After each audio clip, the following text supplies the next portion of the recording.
네, 안녕하세요. 크립토 킹덤 채널의 로저입니다. 오늘 저는 여러분들과 함께 VC 투자자가 말하는 비트코인 하락의 3가지 원인이란 아티클에 대해서 함께 나누고자 이렇게 영상을 제작하게 되었습니다. 크리스 버니스키라는 플레이스 홀더 매니지먼트 파트너는 미국 증시의 회복과 이더리움 청산 그리고 비트코인 캐시의 하드포크가 암호화폐 시장의 볼륨 중 65빌리언 달러가 증발해버렸던 주된 이유였다는 것을 지적해주고 있습니다. 지난 몇 개월 동안 미국 증시는 다우존스가 하락하면서 가파른 하락을 경험했습니다. 신용카드 융자 학생 대출이 정점을 찍었고 빚이 많다는 것을 이야기합니다. 사람들이 심리적으로 압박감을 느끼겠죠. 애널리스트들은 미국 경제가 2008년과 같은 위기를 맞이할 수도 있다고 예측하고 있습니다. 이번 주에 CNBC는 미국의 통합적인 빚이 9트릴리언 달러, 즉 9조 달러에 육박했다고 경제에 대한 위협이 2018년 중반기부터 이미 시작되었다고 보고했었습니다. 아먼디 파이니어의 자산 매니저인 마이클 템플은 다음과 같이 덧붙였습니다. 신용순환이 언제쯤 이루어질까 하는 것에 대한 대답은 경제 활동이 숨을 쉬기까지 이자 비율이 돌아오기까지 얼마나 오랜 시간이 걸릴까에 대한 것입니다. 만일 우리가 이자 비율이 이미 경제적인 측면에서 너무 올랐고 침체가 내년 어느 순간에 일어난다고 생각하면 그러면 저는 저희들이 진짜 큰 문제를 가지고 있다고 생각합니다. 잠시 제 개인적인 이야기로 넘어가도록 하겠습니다. 이러한 배경을 잠깐 우리가 머릿속에 입력해 놓고요. 저 같은 경우는 내년에 하와이로 학교를 갑니다. 사실 암호화폐 하면서 투자한 돈들은 비트코인으로 가지고 있었어요. 근데 지난주에 하드포크가 진행되면서 보여줬던 암호화폐 시장의 불확실성은 제가 지금까지 땀으로 벌었던 돈들을 잃게 만들 수도 있겠구나라는 것을 직감해 주었습니다. 아침에 일어났는데 비트코인이 이제 660만원대로 떨어져 있었던 거예요. 원래 그 전에 자기 전에 700만원이었는데 여러분들도 아마 깜짝 놀라셨을 거라 생각합니다. 그래서 저는 이게 근데 알고 보니까 이게 5,200불까지 내려갔다 그러더라고요.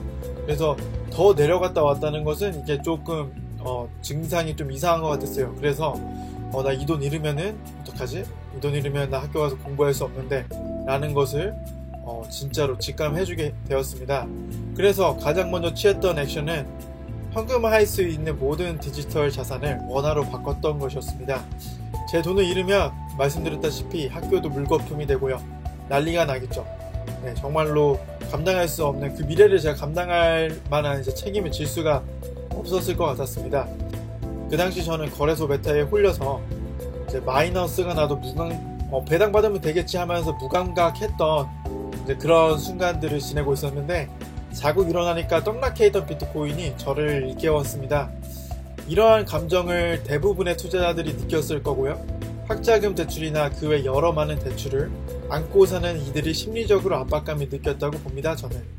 자, 위에도 제가 드린 정보에서는 빚이 굉장히 많이 늘고 있다는 것을 여러분들이 아실 수가 있을 것입니다.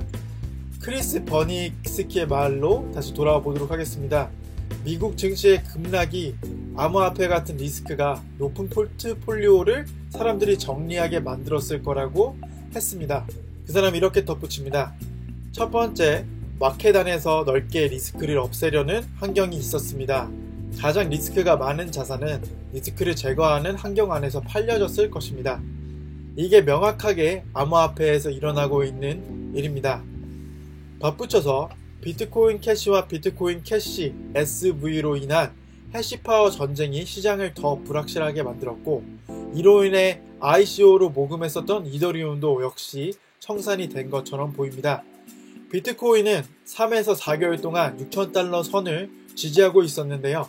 비트코인의 자식인 비트코인 캐시가 자식을 낳게 되면서 기술적 지표가 깨지는 격동이 일어나 현재 암호화폐는 또다시 바닥을 찾고 있습니다.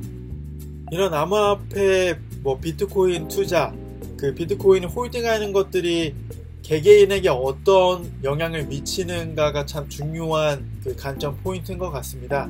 저처럼 위기를 느꼈던 분들이 상당히 다수였던 것 같고요. 통계적으로 보았을 때 사람들의 청산을 부추겼던 것은 이제 미래에 대한 그런 압박감, 두려움이었다는 것을 우리가 지레 짐작을 해볼 수가 있습니다. 그래서 당연히 암호화폐 같은 빠른 수익을 가져다 줄 수 있지만 빠르게 돈을 증발시켜 줄 수도 있는 양날의 검인 그런 포트폴리오들이 투자자들에 의해서 제거받았다는 결론을 우리가 도출해 볼 수가 있습니다. 하지만 넓은 관점에서 봤을 때 이것이 그렇게 크게 우울한 것이 아니라고 하는데요. 또 이 관점은 좀 약간 긍정적일 수도 있지만 물론 희망해로울 수도 있어요. 하지만 암호화폐 시장의 9년적 역사를 돌이켜보면은 큰 조정이 4번 정도 일어났다고 하는데요. 비트코인이 79% 하락한, 즉 이번에 저희가 겪고 있는 거죠. 19,500불에서 4,050불까지의 하락은 이 조정 중 가장 작은 것이라고 합니다. 만일 마켓이 현재 저점을 유지하면서 몇 개월간의 안정화를 거치고 난 후에는 2019년 중반기까지 회복할 가능성이 늘어날 수 있다는 것처럼 보여집니다. 이제 경제 애널리스트들이 내년에 경제가 정말로 안 좋아질 수도 있다. 왜냐면 많은 부채가 늘었기 때문이다. 라고 하는데요. 이제 그런 시기를 감안해서 저희들이 몇 년을 바라볼지를 생각해 보고요.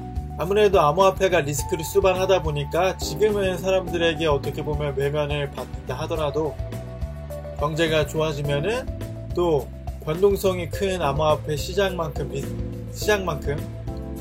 리턴을 빠르게 받을 수 있는 시장이 현재는 없기 때문에 또 사람들이 호황기에는 몰릴 수 있다고 생각을 합니다. 정말 오랜만에 이런 뉴스를 전달해 드렸는데요. 이제 남은 하루 동안 웃으시면서 보내실 수 있다면 좋겠고요. 이상 크립토 킹덤 채널의 로저였습니다.